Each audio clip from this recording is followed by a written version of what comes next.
Okay. Good afternoon, everyone. I know after lunch, everybody is scrambling around to figure out where is what and how do we rush to the session.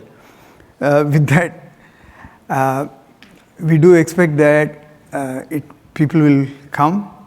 But anyway, let me start. I represent Openstack board as a director, and I have here Chris Donnelly. He is a colleague from Huawei earlier when I was working with him. He is driving the ONAP architecture and modeling. And instead of my speaking, because who is the driver for use case? ONAP. So I would rather than saying anything, I hand over immediately to Chris to handle this expeditiously and with open view. Thank you. Thank you, Prakash. Hi, I'd like to introduce ONAP, the Open Network Automation Platform. We're pretty new. We've been around for just over a year now, and we are closing in. We're just 2 weeks away from our second release. That's called Beijing. And ONAP was formed by the merger of two other open source projects, eComp and OpenO, under Linux Foundation. And we were recently honored as Rookies of the Year for 2018. We have a pretty active development community. We have over 580 authors over the past year and 26,000 commits as of last week. I'm sure it's going up a little bit as we rush to the finish line. And ONAP is designed to do end-to-end automation for SDN and NFV applications. We have, as it says on the slide, a common platform for rapidly designing, implementing, and managing differentiated services. We have some key values as a community. The main one is industry harmonization, is product market fit. We have most of the major operators around the world, at last count representing more than 2/3 of all mobile subscribers. And we have many of the largest equipment vendors around the world and software developers. So this is a great way to come together as a community to build a common solution. Also taking two earlier code bases, one that was focused on common modeling and common interfaces with Linux Foundation best practices, and another one that was bringing in the automation and resiliency tools, and 2 years of production. So efficient deployment is the other thing that we've been working on. We initially deployed everything using Heat. For this release, we're expanding that and also adding Kubernetes support with a project called ONAP Operations Manager that all of our components are delivered as Docker containers, and we use Helm charts to manage the deployment. For the release that we're working on right now, Beijing, we have 31 different projects. And we have this divided into a design time environment and a runtime environment. The design time is working on service creation and deployment. And then the runtime brings up the service for a particular customer and does the full closed loop automation. So looking carefully, a VNF provider would bring a VNF to VNF SDK, which provides a set of packaging tools for the VNF, and then it goes into the onboarding through the service design and creation tool. And that develops the service and pushes it next into the VID project, which does the instantiation through the service orchestrator. And that uses SDNC to configure the network and either virtual function controller VFC or the application controller to bring up the VNF, and we use multi-Vim to attach to the Vim layer. Primarily we're using OpenStack, but as we advance, we're also adding support for Kubernetes, Azure, and other public clouds. And we're planning now for our third release called Casablanca for the end of the year. This is still under discussion and development, but I'll share with you the latest planning. Our goal now is to make ONAP more deployable in more operator networks. So we're focusing on the modularity and focusing on some new use cases such as 5G fundamentals to extend ONAP capabilities and make it more modular, make it more pluggable. And this means improvements to the APIs, enhanced support for Kubernetes, including preliminary support for container-based VNFs, preparing for the VNF compliance testing, which we expect around the end of the year. Also, multi-CPU architecture for both ARM and Intel CPU, enhanced platform maturity, security, and external controller support. And we also are spending a lot of time on Edge Cloud. We have an active working group currently that's discussing it with about 20 customers, or excuse me, 20 different companies led by VMware and Ciena. And as we started analyzing the edge, we realized that what characterizes it is not a location, but a set of constraints. One is low latency, and the other one is small footprint. We need to be able to run on small devices wherever they might be, whether it's customer devices or customer prem type devices. In prior roles, I was testing this on Raspberry Pis. We have hundreds of millions of devices with small CPUs, very constrained footprint out in the edge. And how do we use that as cloud resources for some of these new services? And then also the access network and even the central offices and head ends.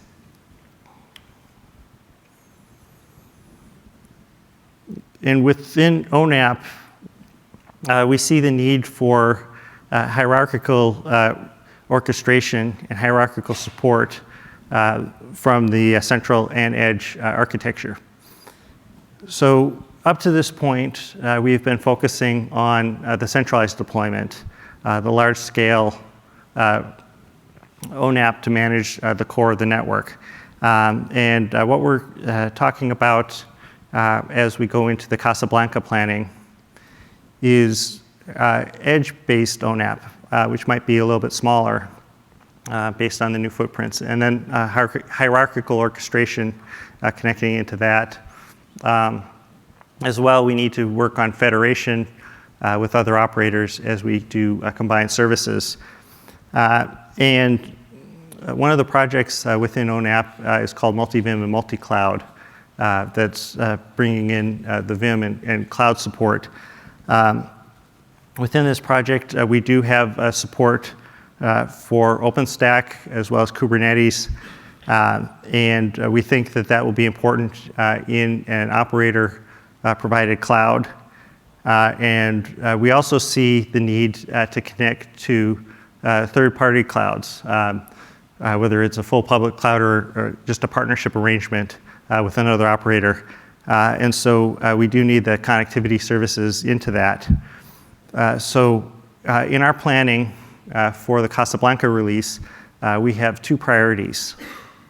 The first one is that we need to expand the models to include the IaaS and PaaS support for the edge cloud. And so this is the distributed, highly secure configuration, the cloud diversity, and the capacity constraints. Also, we need to work on the hierarchical central and edge architecture and the functional interactions. We had an architecture committee meeting here yesterday, just across the way, where we brought this into focus, and we're continuing this as part of the planning. So I think you'll see the first steps around the end of the year. I'd like to turn it over to Prakash now. Thank you, Chris, for the insightful approach to architecture. The first thing I will say is modeling. So modeling involves everything from infrastructure to the services to the use cases which we take up. So modeling is key piece to be able to take a cookie cutter approach to ensure that you can deploy them either individually, independently, or one over the other, depending on layered approach, how we take it. But essentially, modeling is the key. And remember, Brian Sullivan from AT&T had started the modeling in the OPNFV, and so I just want to get back to show some of the challenges we faced and then how we moved from OPNFV to ONAP and how we are going to get it into OpenStack and also the other vendors and the carriers who want to use it. So if you look at the MANO split, that where the basic issue is, we have MANO stack. If you look as a vertical, then you do have Vim, we have VNF manager, and we have NFV orchestrator. All three are there vertically. You can see on the yellow box there, which gives you the picture on the left side. Then the picture on the right side, you see that due to practical reason, how OPNFV started to include Vim, which was ready available in terms of OpenStack, how to do the installers to install it and how to integrate with scenario. That's how started the other side of it, so that system under test is what is the piece to go NFV infrastructure to go along with the Vim. So this was the beginning. So functional architecture view, if you look at it, the reference VNFs were supposed to be brought in and tested, but to test that Vim itself is stable, to test that some of the infrastructure, just doing VPings and all got us to a level where we still were trying to replicate what was done in Tempest in OpenStack and try to work with some of the tools like Robo and other tools, and plus OPNFV itself got some of the func test and yardstick and so on and so forth to build the functional and performance testing. So this was validation of the architecture from the Vim and NFVI layer. But moving forward, we do have to look at the MANO as a whole piece to be able to do it. So what happened is, in the time frame, because if you have only one Vim, you don't care, you have one POP, you've tested, done, architecturally, functionally, everything is fine. But when you come with multiple Vims, now the OSS, BSS, which drives the NFV orchestrator, basically ONAP, to start per se simple, it's a NFV orchestrator or multiple orchestrator because it has to deal end to end of the applications, that use cases that it had taken in the first Amsterdam release. The two which we had taken was voice over LTE and VCP, that is the residential gateway.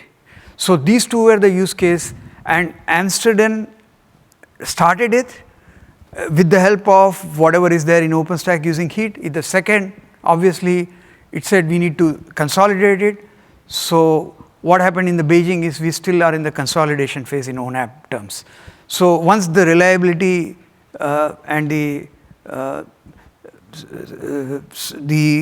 entire things become stable, then only we can move on. And this is good time to look at it. So you see the right side of the diagram. This was drawn earlier when the ONAP, which was China Mobile and Huawei were trying to build something, and Ecom, which is AT&T, both of them decided to come together under Linux Foundation and build the ONAP as a open networking automation platform. So that's what happened there. And the ONAP then, at that time when we had conceived, we did not have clarity that we are going to deal with edge at that time. So if you look at the right side, you can see there was only core we had to deal with. Now we have to deal with edge as a requirement because there is a demand for it. Certainly we have to look at changing, and that's what Chris went through, the delegated model, the federated model. Like simple example, I'll give you AT&T. You have AT&T wireless and AT&T wireline. Both of them have different models and they have different networks and they merge. Now who runs what portion of the infrastructure, how do you delegate? Or another case is MVNO, mobile virtual network operator who don't own, but they deliver services using other carriers, like could be Verizon, could be Vodafone. So that's the model. So you can have an MVNO model, you can have a model of same domain, that is same domain means in AT&T is the same domain but wireline wireless. Same way we can go with another, like you can have jurisdiction differences like Vodafone UK, Vodafone South Africa. If you have these two, they may have different jurisdiction but they still want to control from the control perspective. At the same time, they may have to share even at the data plane or user plane level. So these are some of the challenges which was dealt in the roaming. In the real world, they do roaming agreement, but they need to be automated. So those are some of the implications on the how the architecture will evolve. So essentially, we find that this new paradigm, new way of architecting has to include the trusted domain concept while deploying, so that I know that, hey, I am AT&T, this is another group of AT&T, we do agree, we have business relation and so. Or if I am Verizon, I am dealing with the MVNO, how do I have the cloud service provisioning separated from the service provisioning, etc. How does the resource get shared? How do you identify who is the tenant in OpenStack term? Or how do we charge for it? Because it's not just giving, nothing is free. So you have to provide the pools. How do you pool it? How do you share it? Who pays for it? How do you record it? So there is a bunch of policy related aspects also involved in this. So I would put it at this time that yes, we do have different challenges. Besides this, the flux in the industry because of the 5G and the edge both have a strong influence on the in the ONAP. I don't know whether I should call R3, but Beijing, I would say, in the Beijing release, and Casablanca, Beijing is almost done. Casablanca, how we are going to have the impact. So two things are pulling apart. One, edge. If you look at the edge, we want an open edge. Okay. So now open edge, if I say edge ties to something which is data network near to, and data network which is far. Data network, I mean, is the where from you deliver your application. So that could be internet, that could be IMS, IP multimedia services. So you deliver services from there. Now if that data network happens to be at the far, that means it is at a distance from the user plane function, then that is going to have large latency. Whereas if you fold it and bring it to the edge, that data network, then you have got a lower latency. So the important thing is, where is the provider edge? And if it is provider edge, is it virtual provider edge? So how is this happening? How is the service being offered? Is there a offload and onload? Is it the application partition, that application runs partly in the central or the far cloud, or partly in the that's a little bit too far. So the only thing we can think of is either it's running here in the edge or it is running in the far, that is the central cloud. Now the authentications is involved. So the first portion of authentication we can directly do by having a distant cloud. But once you have assigned that this consumer or this customer is allowed to use that, then the application should definitely be instantiated or located per user, per application, could be per container, per VM, depends, a lot of options are there to be instantiated. And now what happens if the user moves, or if the application itself needs to be moved to ensure failure safety so that continuity of service is there. So those are the challenges which come from the edge side of it. Now if you go, so you can see that edge resource, how do we pool it, how do we distribute it, how do we account it, and we can call it as mid-haul if you like. If you don't, then you call it in the data center, wherever is at the edge, near the eNode B or the new radio core, whatever NR we are talking about, that's from the 5G side of it. Now if you go to the 5G actual core, now here the question comes, you have radio core, new generation, and as well as the next generation core, which is not EPC. EPC is the 4.5G, and then we are moving from release 15 towards release 16.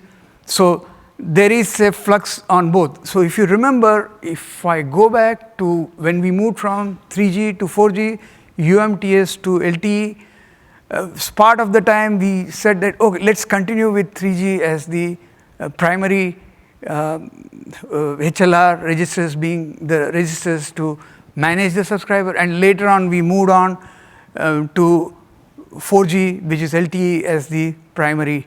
So there is going to be some migration challenges as we move, and for the OSS, BSS or the NFVO, which is nothing but network function as a services, NFAS or similarly VNFS services, how does it support the migration path as well? So one is, you can say greenfield, other is brownfield. So we need to support both greenfield and the brownfield mechanism, and how we go about it depends on the 5G. At the current, the last time I spoke at Linux Foundation Networking Summit at LA, at that time Ramkey from VMware, and then you have Adepalli from Intel, and then Prem from Ericsson. All these people said that let's try one application. I did attempt, and that was portfolio fixing.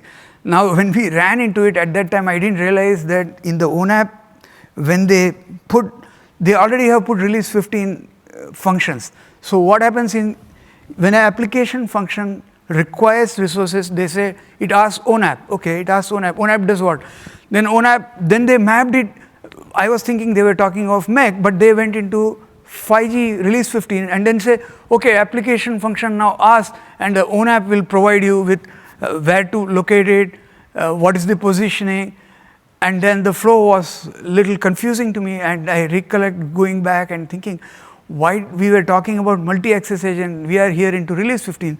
That's when I realized, okay, so there is a way to do it in application function as we depict in release 15, that you create a function, you ask for the resources, and that before you ask for resources, then there are 2 or 3 modules which are there in the one is the access and mobility management services.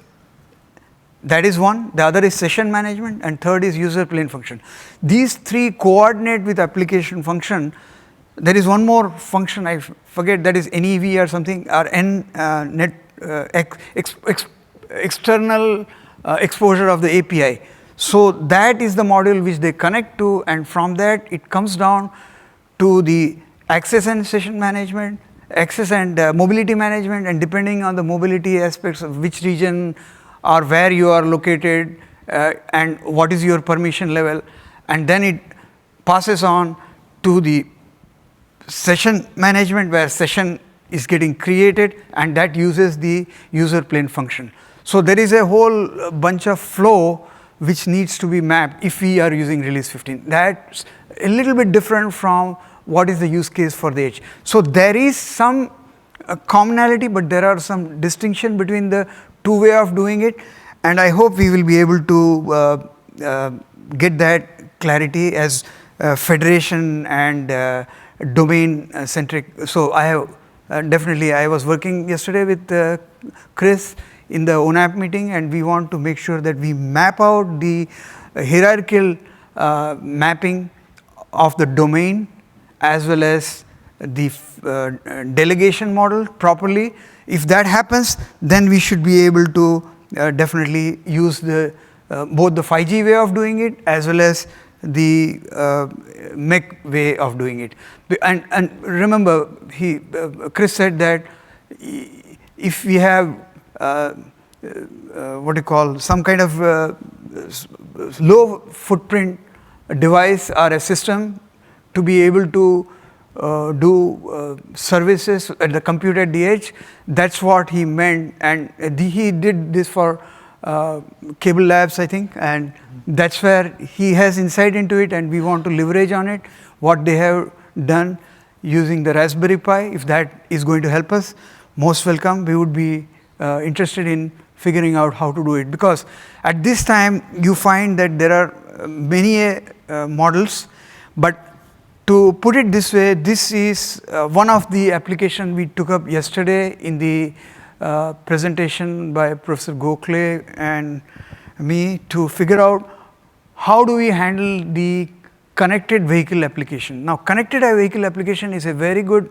example of edge, in the sense that you have, now the edges, where is the edge? Always this question comes back again and again. So in this case, I have to say that this application is more to do with the roadside unit. So if you have cars moving in different lanes and they are, there is an onboard unit, then now that onboard unit could be a Raspberry Pi for all you know. And once you put that in the onboard unit, because the vehicle is moving, it can do in the lanes itself the ad hoc network, what we call MANET.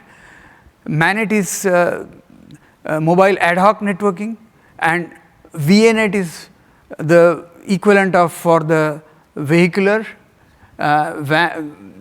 application, and that is nothing but CVA is the application, connected vehicle application. So if a vehicle is 50 meters away, another vehicle, it doesn't need to go to roadside unit. They can talk directly through the various short distance, DSRC they call it, but they have to talk to the roadside unit to broadcast, so that if an accident happens and if you want to communicate to others in the local area to redivert the traffic or anything, that can be done. So you find that this is being applied in different places right now, and there are many counties and cities, smart city application which are gearing towards it. And this is one of the use cases which we can fan in. Either we fan in through, the obvious choice is either it has to be Acrino or ONAP, both of them working together to see what pieces they can deliver from the service side and ask question to the infrastructure, what can you do for me dynamically? And that is where the role of OpenStack comes in, where we find that once you have infrastructure to infrastructure, that is edge to edge, or infrastructure to infrastructure connecting the edge to the central cloud or the far cloud, data network at the, in terms of 5G data network close to the 1 hop, 2 hop, 3 hop away from the car or vehicle to the one which is at the central. And who manages it? Is it GM managing it? Is it AT&T managing it? Is it Verizon managing? Who is managing what? So those are the, again, it leads to modeling domain federation, which in turn impact the resource allocation from the pools which are available from different domains and different, whether it's a global or local resource. So those allocations will be possible only if we have a proper definition of what the edge cluster is, open edge cluster or open edge stack, what we call. So the term open edge stack is what I would like to use, because that can then be used from ONAP side, from the Acrino side, and any other player in the game to say that, okay, OpenStack can provide you some open edge stack, and that stack will have APIs. So there was one presentation previously just in the morning by INRIA. They are a research organization from Europe, and there was a fantastic presentation on analysis of what OpenStack provides to the upper layers or upper use case players like ONAP, it came to conclusion that OpenStack cannot deliver with its existing infrastructure, way it is organized, the edge computing requirements. So I said, half the battle is won, 50% of the problem. If you know you have a problem, half the problem is solved. Now the question is, what next? So the conclusion there he drew is, going top down, you cannot solve it because we don't have Keystone and glance global view as well as being able to percolate into the lower layer. And the other way around, he said bottom up, they were not able to satisfy because it doesn't go far enough to be able to manage, because you don't know, you need orders to do something in the infrastructure, so they are not able to correlate.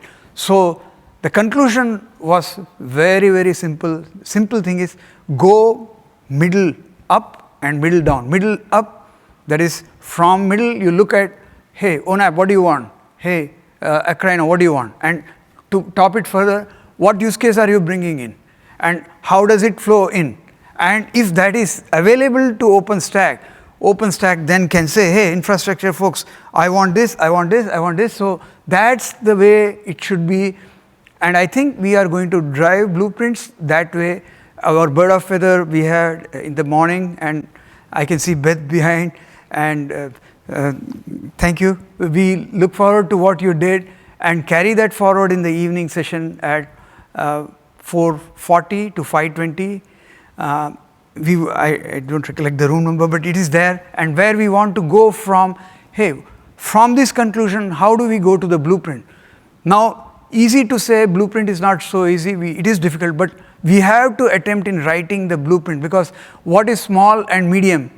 In OpenStack example, our small is, hey, one server with couple of cores and couple of some memory, 16 gig memory should do. But when I talk about medium, then you say, oh, I have 2U to 20U. Okay, that means you are talking of how many? Maybe 10, maybe 20 servers. Now, the issue is, if you have so many servers, how many VMs? Could be 100 VMs, and could be, if you talk containers, thousands. So the level, it depends on where you are putting. If you are putting in a data center, cool, no problem, we can put the whole hog 2 to 20U. But if you are putting this at the edge on a eNode B, or what we are going to call next generation eNode, whatever that is, and if you put closer to it, then does it have enough space? Does it have enough utilization? Does it have enough bandwidth? So the questions start cropping up in a different way. And versus the same thing, if you put it on the roadside units, then it's a question of how much capacity you have. It's is the industrial variety of servers available where we can just throw it in and then it will survive the cold or the heat or whatever? Is it really capable of doing it and without losing the reliability? So those are the aspects. So essentially what we see is different edges have different requirement. For simplicity, I will say every edge, wherever, whatever you put, you need a routing. And a virtual routing is the clear way of doing it. And that's the one thing you can count on, that you will need some kind of a routing. Now, how much is required in the table, how big, how small, those are matter of whether you are using IPv6 address, can you aggregate at /64, or are you going to use again the IPv4 with /24 or 28, or how many IPs you need, so one is IP address allocation, so IPAM is required. So any virtual router with an IPAM kind of a capability should be able to bring this to the fruition, that is in terms of being deployable.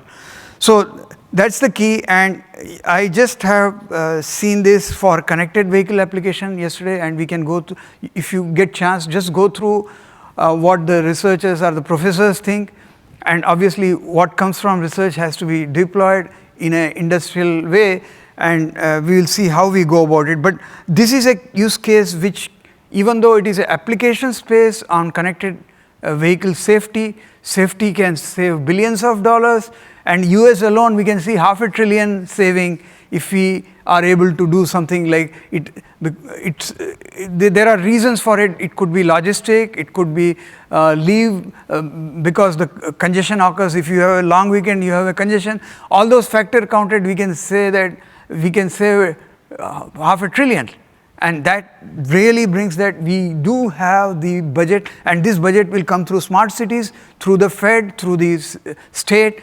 And if we can capitalize on those budget for the service providers and for the vendors, we should be able to take the edge beautifully with this. And this is also promoted by Facebook in their tip.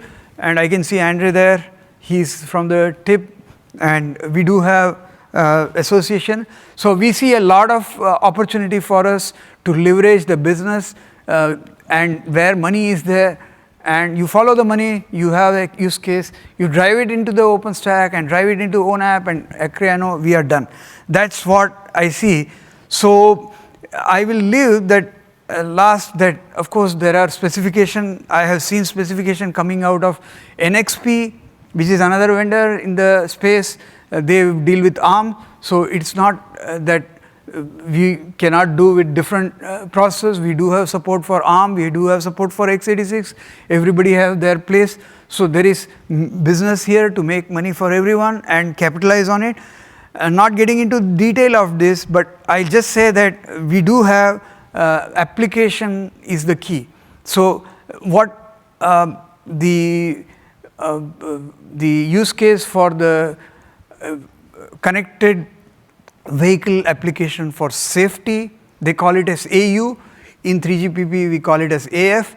So either a application unit should be dynamically be able to be created on the edge infrastructure. So not only we want the edge infrastructure to be dynamically allocated, even the application unit being dynamically allocated, and then so the dynamics is the key part of it. So the three things you can take home from this is the first thing is modeling, how to model the edge infrastructure, model the application, or if you like to call it in VNF terminology, VNF as a service and network function as a service, and how do you deploy it, how do you distribute it, and then essentially what is the role of the hardware and the software vendors, and how the OpenStack can enable it.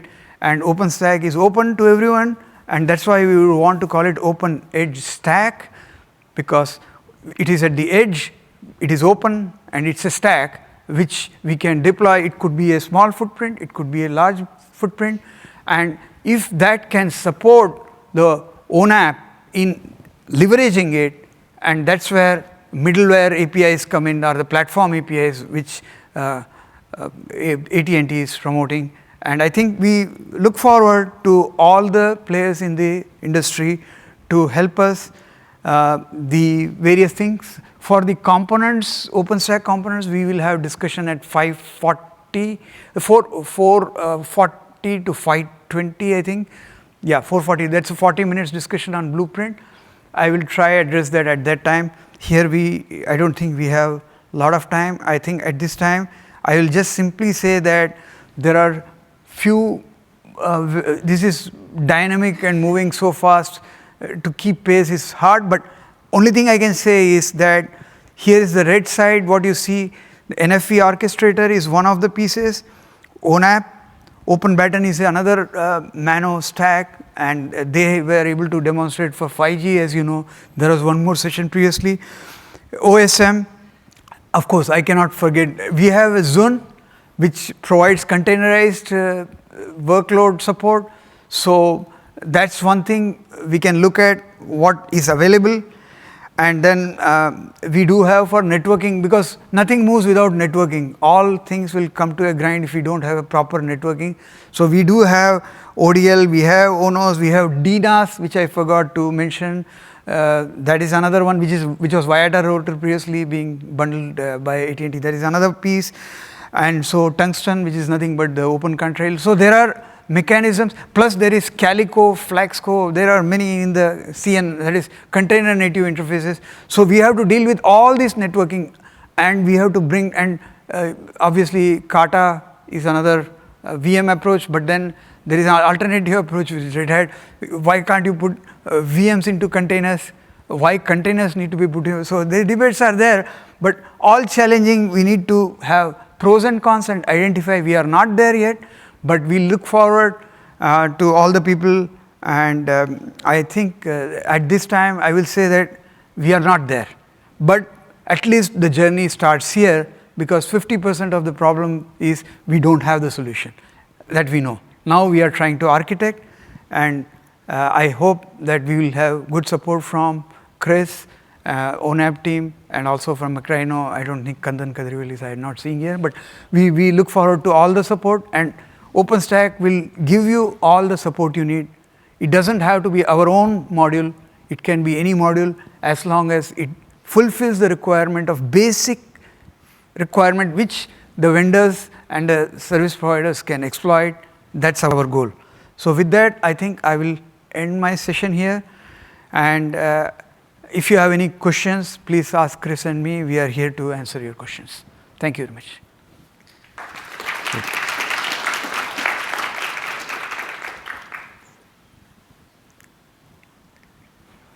And we are out of time. Yeah, I think we are out of time. Thank you. But we can discuss offline. Also, you're invited to other meetings, and we look forward to working with you all. Thank you very much. Thanks, Chris.